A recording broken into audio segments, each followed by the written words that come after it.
इस वक्त मैं जम्मू के पाश एरिया में हूं, जहां पर सुबह मॉर्निंग में 5:45 में पाकिस्तान की तरफ से एक ड्रोन फेंका गया है। उस ड्रोन से जम्मू वासियों को कितना नुकसान हुआ है, खासकर इस पॉश एरिया में मैं आपको तस्वीरें बताने का प्रयास करूंगा कि कितनी गाड़ियां यहां पर ध्वस्त हो रही हैं।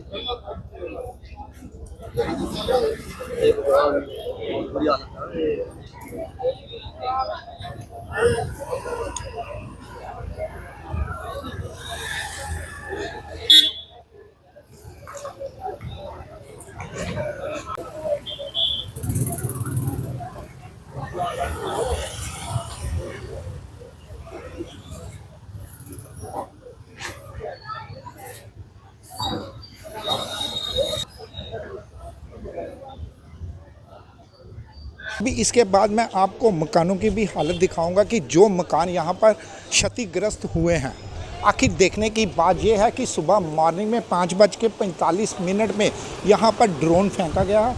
अभी इसी स्पॉट पे ड्रोन फेंका गया जो शरे लोगों के घरों तक चले गए हैं, और लोगों के घरों के जाने के बाद कम से कम भी यहाँ पर 4 से 5 लोग इंजर्ड हुए हैं, जिनको गवर्नमेंट मेडिकल कॉलेज में ले जाया गया है। अब देखने की बात यह है, इन सभी लोगों का जिनका भी यहाँ पर नुकसान हुआ है, ये कम से कम भी इस वार पे नहीं आते, यानी कि इंश्योर्ड कवर नहीं होता इस वार पे। मगर सीएम अब्दुल्ला साहब ने कहा कि एमएलए के फंड से या अपने फंड से वो इसको पूरी तरह से नुकसान को भरेंगे। हमारे साथ कुछ परिजन भी हैं जो यहाँ पर हैं, जिनको काफ़ी नुकसान। मैम, क्या हुआ, आखिर पूरा वाक़या क्या हुआ? हाँ जी, कोई सुबह मॉर्निंग का टाइम था, 5:45 नियर अबाउट 6 ही होंगे। तो मैं अपने रूम में, क्योंकि आज काफ़ी बम्बार्डमेंट सुबह से ही हो रही थी, तो मैं रूम में न्यूज़ ही देख रही थी अपने रूम में। हमारा रूम थोड़ा पीछे वाली साइड है। तो मेरे हस्बैंड, मेरी मदर इन लॉ बेड रीडन है, तो मेरे हस्बैंड उनके साथ ही रहते हैं ज़्यादा रात के टाइम। तो वो इस रूम में सोए हुए थे। तो मैं अभी न्यूज़ वॉच ही कर रही थी, तो मुझे लगा कि हमारे छत पे कुछ गिर गया, क्योंकि हमारा पूरा मकान हिला।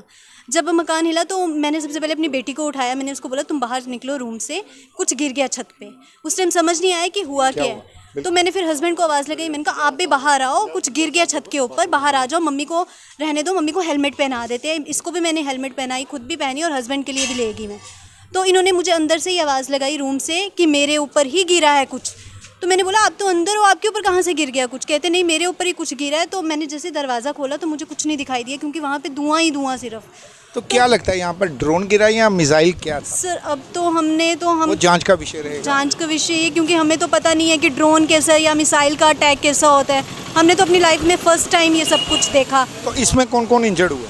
सर, मेरे हस्बैंड इंजर्ड हुए हैं। क्या अब क्या हालत है? अब तो हैं, ठीक है। अभी उनको ऑपरेट हुआ है, जो उनके टांग में शेरे वगैरह थे वो निकाल दिए हैं, तो बाजू उनकी ज़्यादा इंजर्ड हुई है अब। लेकिन बात हुई है, वो कहते कि मैं ठीक हूँ। मैम, जे.एंड.के के सीएम अब्दुल्ला साहब भी यहाँ आए थे। उन्होंने क्या आश्वासन दिया कि जितना भी नुकसान यहाँ हुआ है, लोगों के मकानों का, लोगों की गाड़ियों का, ये इंश्योरेंस में तो नहीं आएगा। मगर वो एमएलए साहब या लोकल एमएलए किस तरह से इस फंड को लोगों को देंगे, या सीएम अब्दुल्ला साहब के फंड से मिलेगा? सर, अब्दुल्ला सर आए थे, लेकिन ना वो यहाँ तक ही रहे, वो हमारे घर तक नहीं आ पाए। क्योंकि जैसे ही वो आए ना, वैसे ही फिर से शुरू हो गया कि इस घर के ऊपर फिर से एक ड्रोन अटैक होने वाला है, मिसाइल आ गई है ऊपर। अच्छा। और यहाँ से सबको पीछे कर दिया था। हमें भी बोला गया कि बाहर निकल जाओ उस टाइम, लेकिन हमने बोला हम नहीं निकलेंगे, हम अंदर ही रहे। लेकिन यहाँ से सबको पीछे हटा दिया कि ऊपर एक और मिसाइल फिर से घूम रही है, कि मे बी इधर ही गिरेगी दोबारा। तो उनकी गाड़ी ज़्यादा से ज़्यादा 4 या 3 मिनट ही इधर थी।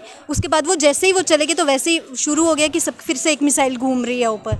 अब हमें पता नहीं अब क्या था, क्योंकि हम तो अंदर थे उस टाइम। तो क्या आम लोकल सरकार से क्या चाहते हैं? सर, हम यही कहते हैं, चलो लाइफ तो ज़रूरी है, लेकिन जो प्रॉपर्टी का डैमेज हुआ है वो भी हमें पूरा करना है। जितना गवर्नमेंट से हो सके, खुद भी देख सकते हो आपकी कितना डैमेज हुआ है। एक सिंगल अर्निंग पर्सन कितना ही कर सकता है। बहुत बहुत शुक्रिया। ये थे हमारे साथ कुछ परिजन जिनका काफ़ी नुकसान भी यहाँ हुआ है पाकिस्तान की शेलिंग से, जो पाकिस्तान ने ड्रोन फेंका गया है। और सुबह फारूक अब्दुल्ला साहब के बेटे उमर अब्दुल्ला साहब भी यहाँ पर आए थे।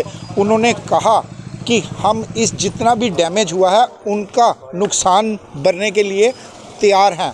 और देखा जाए कि इंश्योरेंस कंपनी इन सभी घरों का या गाड़ियों का इंश्योर नहीं दे पाती। जब कोई जम्मू कश्मीर की बात करें या हिंदुस्तान और पाकिस्तान की बात करें, जब भी कोई क्राइसिस बनता है ये वार में कवर नहीं होता। अब जो भी ये मिलेगा आम लोकल एमएलए दे पाएंगे या सीएम फंड से मिलेगा। इस वक्त मेरे साथ है जम्मू वेस्ट कॉन्स्टिट्यूंसी के एमएलए अरविंद गुप्ता जी। उनसे जानने का प्रयास करेंगे जो आज दुर्घटना हुई है 5:45 में एक पॉश एरिया में, क्या कहना है इनका? एक रेजिडेंशियल एरिया में पाकिस्तान ने ये अटैक किया है और पाकिस्तान पिछले 3-4 दिनों से जो भी अटैक्स हैं वो रेजिडेंशियल एरियाज़ में ही कर रहे हैं। क्या पुंछ के अंदर, क्या रजौरी के अंदर, क्या मांजाकोट, क्या आरसपुरा, क्या उधमपुर, सभी जगह में वो जो है हमारे रेजिडेंशियल एरियाज़ को हिट कर रहे हैं, एक पैनिक क्रिएट करने की कोशिश कर रहे हैं। और आज आपने देखा होगा कि हमारे एक एडीडीसी से थापा, मिस्टर थापा, उनकी रजौरी में शहादत हुई। उनके घर भी हम गए हुए थे, अभी उनकी डेड बॉडी आई नहीं थी। कल उनका संस्कार भी है, वो भी इसी शेलिंग के अंदर उनका शहादत हुई है। लोगों में पैनिक क्रिएट करने की कोशिश है, लेकिन लोगों में जो देश के प्रति जज्बा है, देश के प्रति प्यार है, वो वैसा ही है। आज सुबह जब 5 बजे सुबह शेलिंग स्टार्ट हुई 5:45 में, जैसे 5:40 या 5:45, मैं भी अपने घर में ही था। एक ब्लास्ट हुआ, उसकी इंटेंसिटी इतनी थी कि मैं चाय पी रहा था तो मेरा चाय का कप मेरे हाथ से छूट गया। मेरे को लगा कि मेरे इधर ही हुआ। जब मैंने देखा, सबसे पहले मैंने भगवान को माथा टेका और शुक्रगुजार किया कि किसी की जान नहीं गई। छोटी छोटी इंजरीज़ हैं, आपके घर भी बन जाते हैं, गाड़ियाँ भी आ जाती हैं, लेकिन आदमी की जब जान चली जाए तो बड़ा मुश्किल होता है।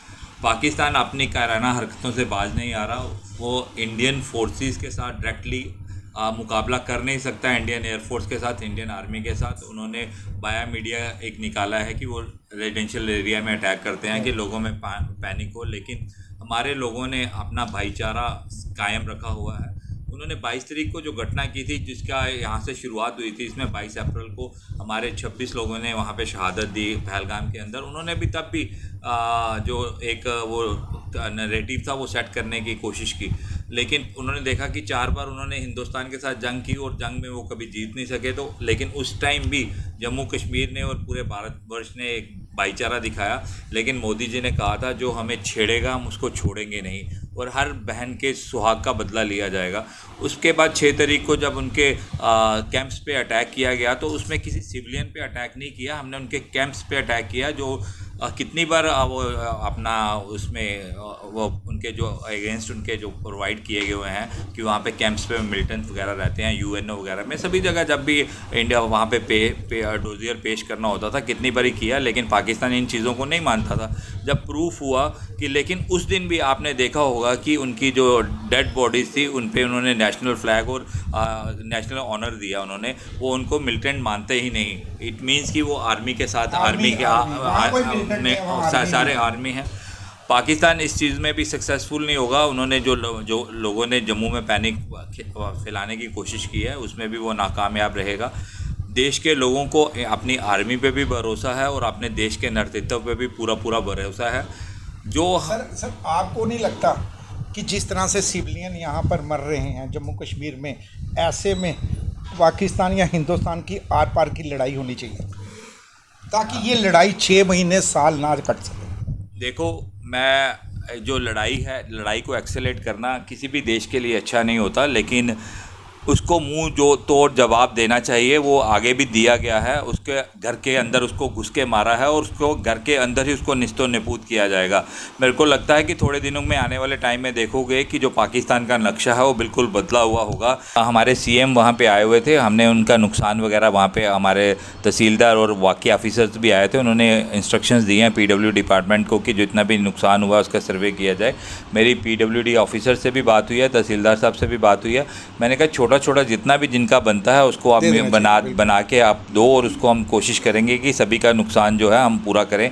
अगर कहीं पे दिक्कत आती है तो मैं अपने CDF की भी लेटर फंड्स की भी लेटर दूंगा कि जो हमारे कॉन्स्टिट्यूंसी में, क्योंकि अपना CDF फंड जो है मैं अपनी कॉन्स्टिट्यूंसी के अंदर ही यूज़ कर सकता हूँ।